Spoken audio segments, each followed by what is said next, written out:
من قرأ الفاتحة.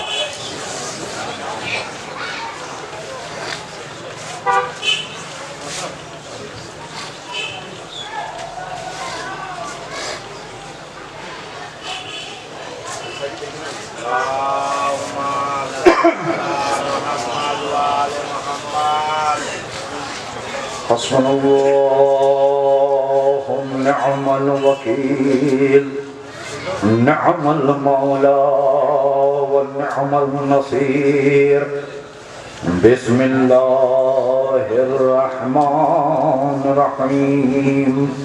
الحمد لله الذي هدانا لهذا وما كنا لنهتدي لولا أن هدانا الله. لقد جاءت رسل ربنا بالحق. الصلاة والسلام على أشرف الأنبياء والمرسلين وخاتم النبيين ورحمة للعالمين ومولانا وسيدنا أبي القاسم محمد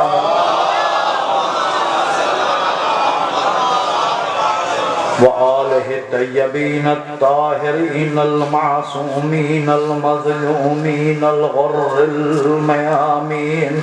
ولعنة الله على أعدائهم أجمعين وغاصب حقوقهم ومنكر فضائلهم. أما بعد، فقد قال الله تبارك وتعالى في كتابه الكريم وهو أصدق الصادقين وقال الحق. بسم الله الرحمن الرحيم. يوم ندعو كل أناس بإمامهم فمن أوتي كتابه بيمينه. صلوات عليه.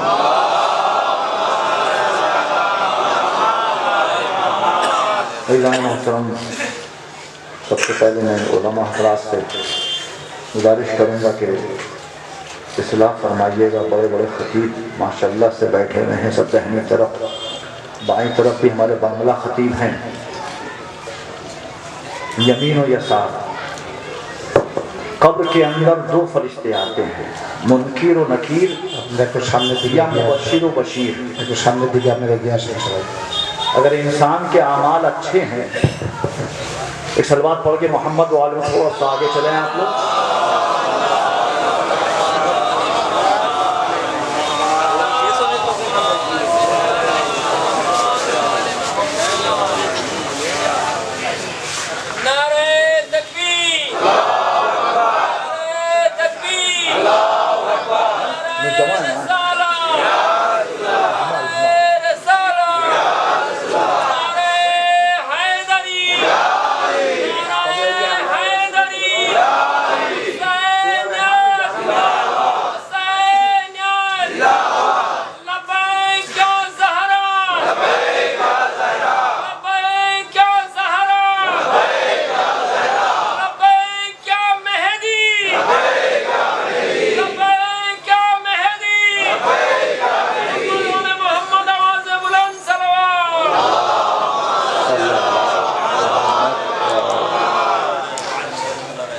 عزیزان محترم، ماشاءاللہ سے علماء حضرات تشریف فرما ہے.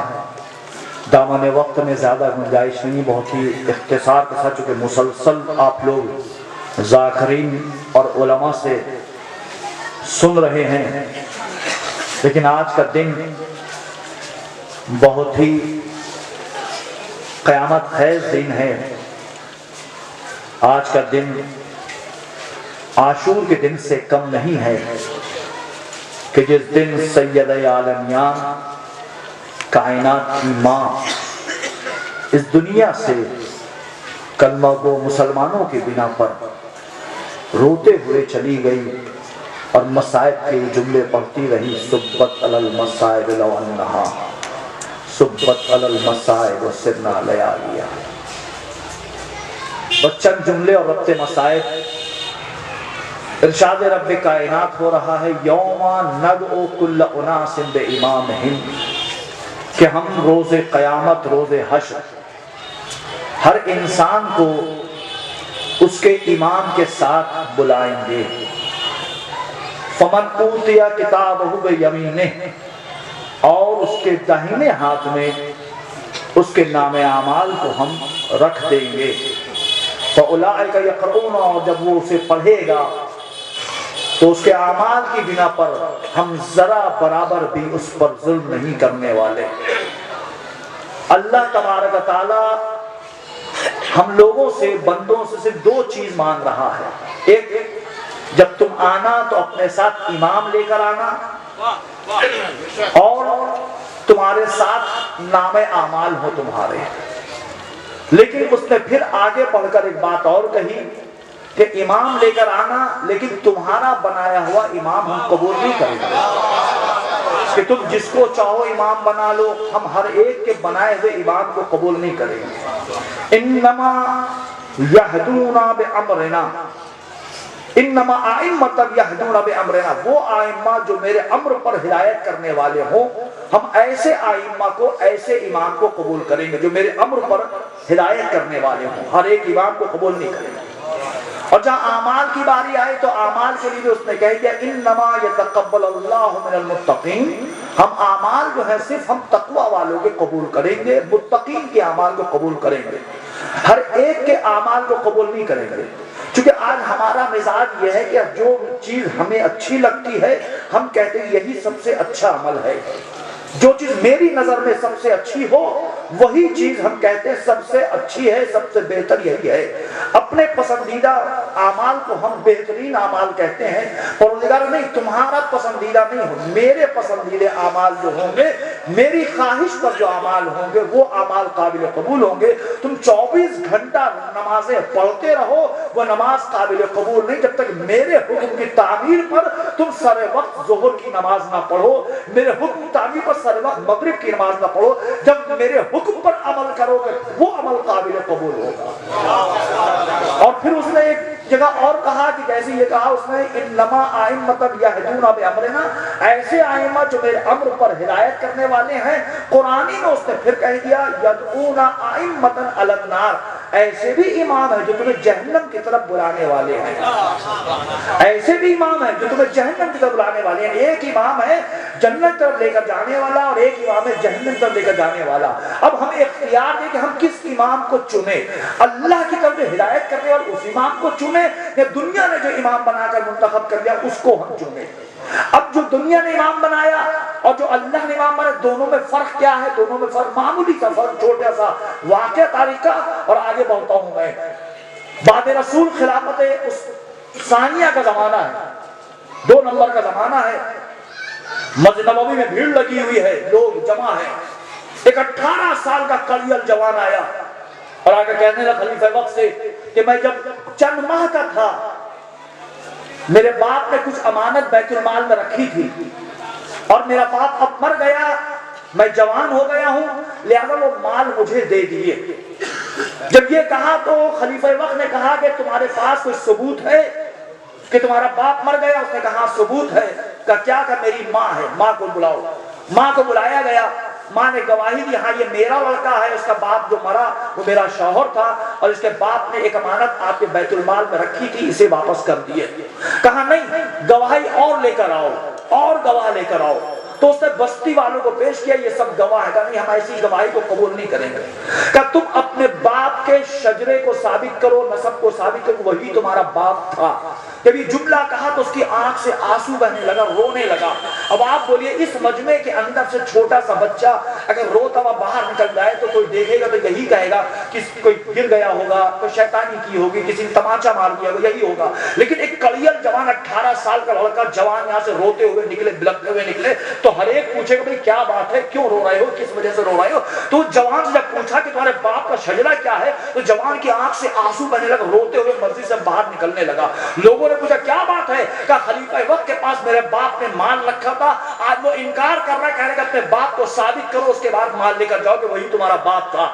لوگ آ کر پوچھ رہے، ایک ایک وہ توضیح دے رہے، اتنے میں سلمان آ کے کیا بات ہے؟ سلمان نے سارا واقعہ سنا، جا کر مولا کو بتایا، مولا اس طرح کا واقعہ مسجد میں پیش آیا ہے، خلیفہ وقت جو ہے جوان کو اس کا مال نہیں دے رہا ہے، باپ کا شجرہ مانگ رہا ہے، نسب مانگ رہا ہے، حسب مانگ رہا ہے۔ مولا نے کہا چلو، مولا کہہ رہے دیکھ آئے وہاں پر مسجد نبوی ہے، اس جوان سے پوچھا کیا بات ہے؟ کہ اس طرح کا واقعہ ہے، اس طرح سے مال میرے باپ نے رکھوایا تھا اور یہ وقت کا خلیفہ دے نہیں رہا ہے۔ مولا گئے مسجد کے اندر، خلیفہ وقت سے پوچھا کیا یہ بات صحیح؟ کہا بالکل صحیح ہے۔ کہ اس کا مال دے دو؟ کہا نہیں، پہلے یہ ثابت کرے کہ یہ اسی کا بیٹا ہے، ثابت کرے اسی کا بیٹا ہے۔ مولا نے کہا ٹھیک ہے، جاؤ تم لوگ سب، کل جاؤ، کل آنا۔ دوسرا دن آیا، تمام لوگ آ گئے، بچہ بھی جوان بھی آ گئے، اس کی ماں بھی آ گئی، تمام صحابی آ گئے، جنہوں نے رسول کو دیکھا تھا وہ بھی آ گئے، سب جمع ہے۔ اب فیصلے کے لیے انتظار ہو رہا ہے کہ نہیں، جب تک امام نہیں آئیں گے فیصلہ نہیں ہوگا۔ تاریخ بتاتی کافی تاخیر کے بعد مولا آئے، کہنا مسجد کے اندر تشریف لائے، لوگ انتظار کر رہے تھے امام آئیں تو فیصلہ ہوگا۔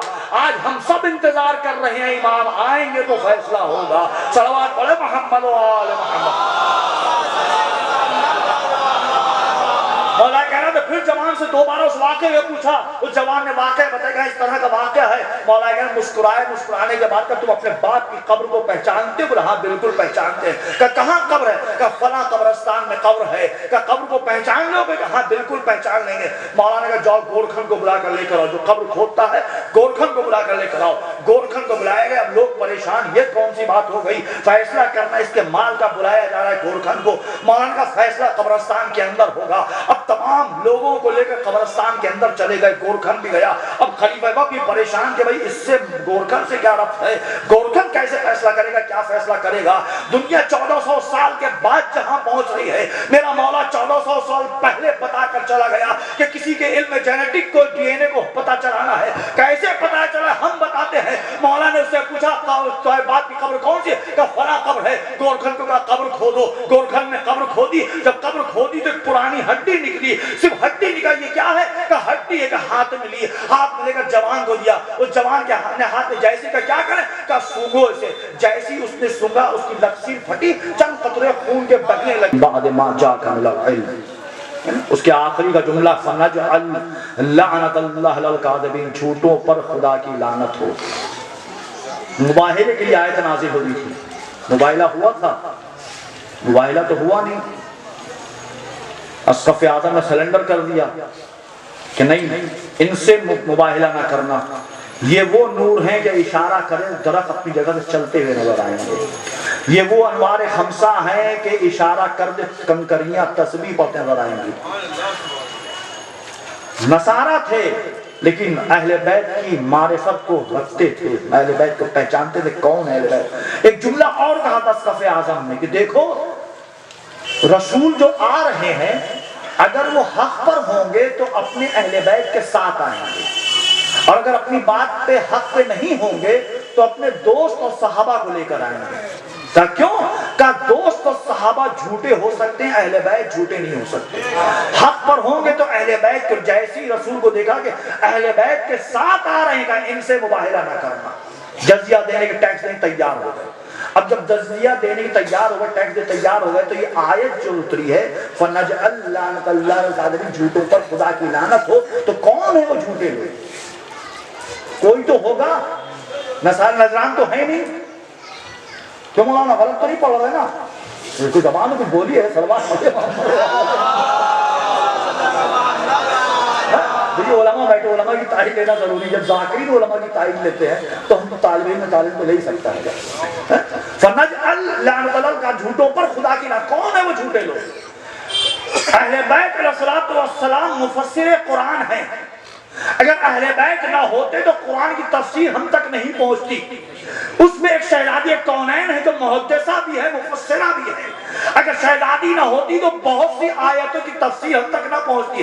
اب سنیے، شہزادی دربار میں باغ فتق لینے نہیں گئی تھی بلکہ اس آیت کے مصداق کو تلاش کرنے گئی تھی۔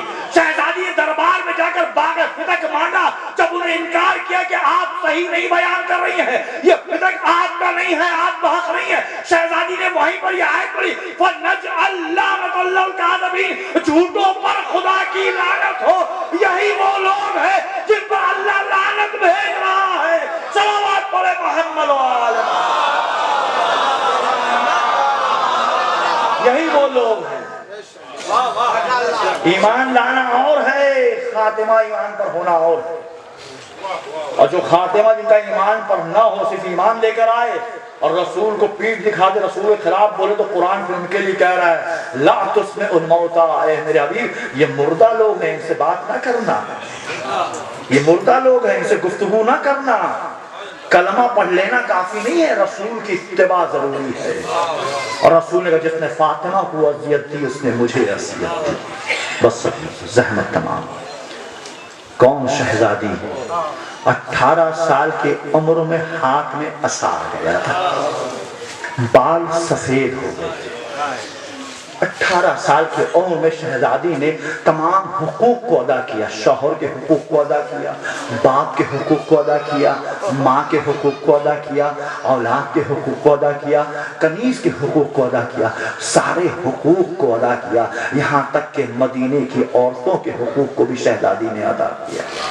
18 سال کی عمر میں جب شہزادی دربار گئی ہیں تو مولائے کائنات اپنے گھر سے باہر نکل کر چہل قدمی کر رہے ہیں. کبھی اس طرف جا رہے ہیں، کبھی اس طرف جا رہے ہیں، کبھی ادھر جا رہے ہیں، کبھی ادھر جا رہے ہیں. سلمان نے پوچھا مولا خیر تو ہے، کیا بات ہے؟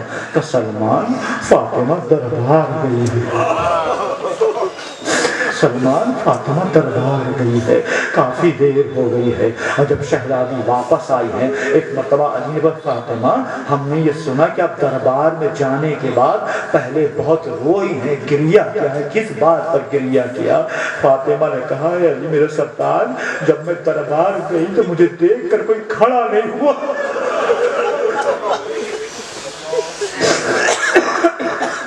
مجھے دیکھ کر کوئی کھڑا نہیں ہوا. وہ فاطمہ جب آتی تھی رسول استقبال کبھی کھڑے ہو جایا کرتے تھے، یہ ملعون بیٹھے رہتی جگہ. جب دربار میں شہزادی نے کہا کہ باغ صدق ہمارا ہے، بابا نے مجھے دیا ہے، تو کسی نے بڑھ کر کوئی تحریر ہے، کچھ ثبوت ہے، کوئی تحریر ہے؟ شہزادی کا ہاں تحریر ہے، میرے بابا نے مجھے لکھ کر دیا ہے. شہزادی نے ابا سے تحریر نکالی اور تحریر نکال کر پڑھ رہی تھی. ابھی چندی سطر پڑھی تھی، ایک ملعون آگے بڑا کہنے لگے تحریر مجھے دے دو.